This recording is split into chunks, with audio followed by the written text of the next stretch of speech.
This is Joe with US Sander, and in this video I'm going to show you how to set up a spin coater on your buffer. In the kit with the spin coater you will get the main drive unit, an extra pad, 2 stain bags, and a bracket for the stain bags, the pump with 2 remotes, battery pack, and a short piece of tubing to feed from the pump to the drive unit. First thing you're going to want to do is on your buffer, set the handle to your operating position. You want that to be the lowest position you're ever going to have it on. That way we can make sure that the pump is above your handle clamp and nothing collides. Now you want to take and install the pump and bracket on the handle of your buffer. There is a pocket in this pump unit. You want to make sure that is facing up. Some of the original pump units had the pump on the right side instead of the left. So just be aware that the pocket will always face up. Once you've got that clamped on, you want to install your bag bracket.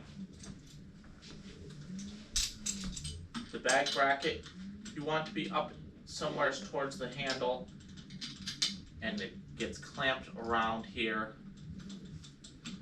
This sleeve locks it in place so that you can let it hang when you're not using it and put it up when you are. That way it's out of your way when you're just using the buffer as a regular buffer. Once you've got both of those attached, move your handle back to the upright position and tip your buffer back. Now you want to disconnect the drive hub from the bottom pad by turning it clockwise. Install that hub on your buffer gearbox.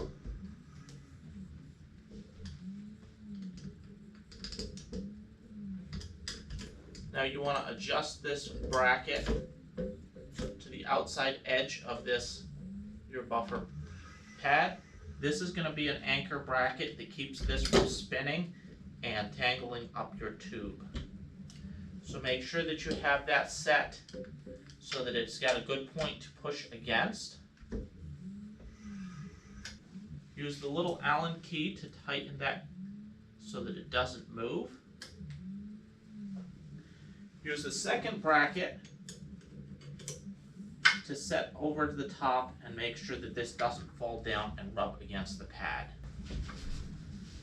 Once you've got those brackets locked down, you want to make sure that you can easily remove your hub without your brackets binding at any point. We want to make sure that this can be easily removed and reinstalled without having to fight with it.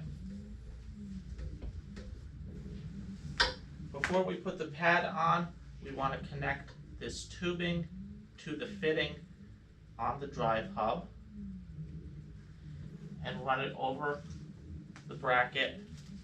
Install your pad on there and make sure that that tubing is not going to fall and rub.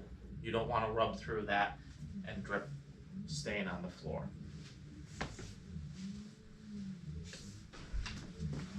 With your buffer stood up on its pad and the handle back down in the operating position, we want to run this tubing up and cut it to length to connect to the output of the pump.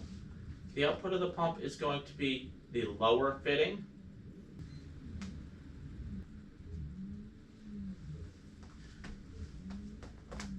Once you've connected that tubing, you want to just double check that it is not down in a place where it can rub against the pad.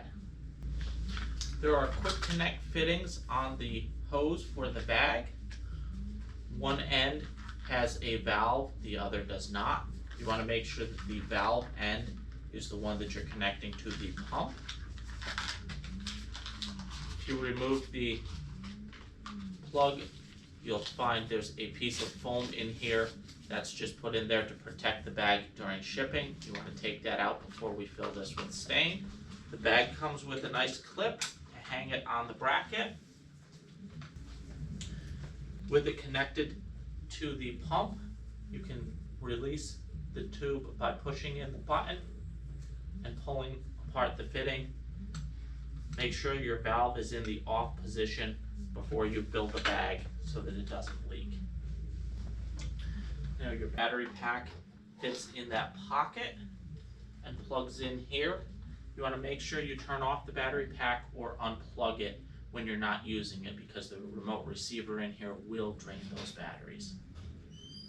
When you're not using this, you can easily disconnect the quick release here, remove your bag,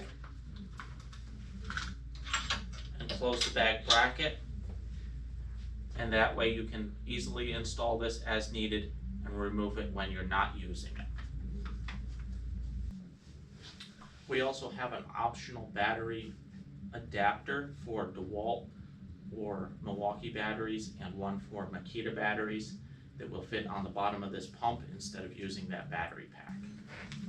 To remove and reinstall your carpet pad, you want to squeeze this spring clip on the bottom here, and that carpet pad will come off, and you can install the new one the same way by squeezing that and pushing this down until it locks into the groove.